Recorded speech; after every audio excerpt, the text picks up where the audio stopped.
the modern day of people working, women are working now more than they used to in the past. Pressures are increasing, and particularly with the recession, people are in fear of losing their jobs, and the expectation is often that people will work a lot of unpaid overtime. All of this causes a detrimental effect on people's home life, their relationships, and even their health. So I want to talk through some things that you can do to try and get the balance right, to make sure that life is worth living and not just enduring.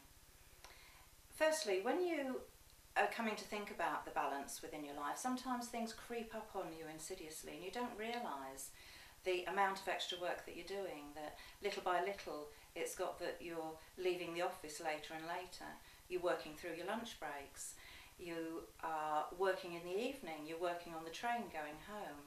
Weekends aren't weekends anymore because your BlackBerry's always ringing and you're working answering emails. Even when you go on holiday, you take your work with you. What you need to do is to actually look at your time and how you're allocating your time.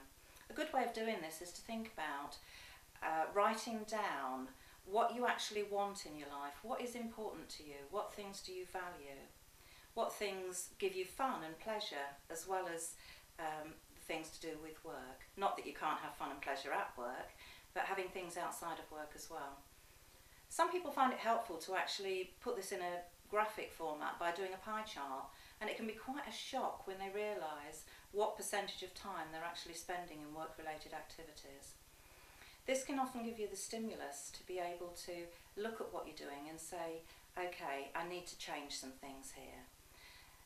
One of the simple ways that you can do this is to actually look at what you're doing in your office. Prioritise, make a list of things that you need to do that day and prioritise the things that are on that list. When you actually come to do a task, allocate a set time for doing that task. Look at what you need to include within the piece of work that you've been asked to do.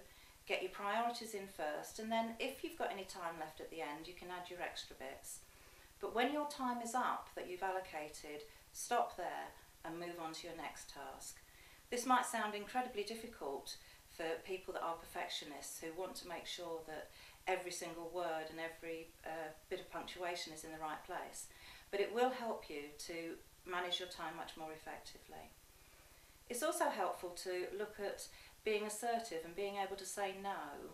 If you're already overloaded and you can't cope with any more, to be able to be in that position to say, I'm sorry, I can't manage this right now, and discuss with your manager whether maybe it's something that could be put lower down on the list of priority, or whether your manager would like to allocate that work to somebody else.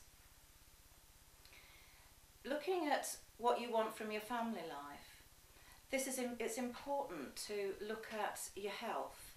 If you're constantly running on adrenaline, eventually your tanks are going to dry out and you will get to the point where you just can't take anymore, and that's when people have breakdowns and burnout.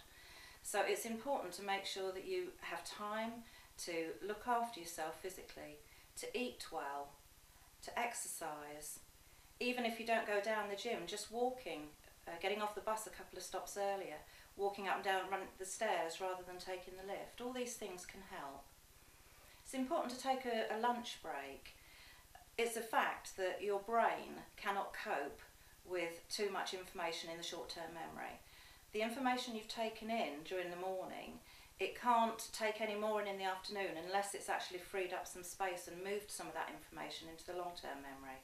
So working through lunch can actually be counterproductive because your productivity levels fall off as the afternoon goes on.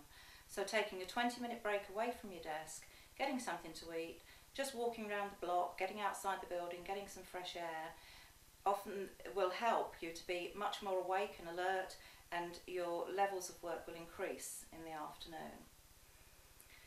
With your family, it's a good idea to sit down and make a list of what things you want to do together as a family.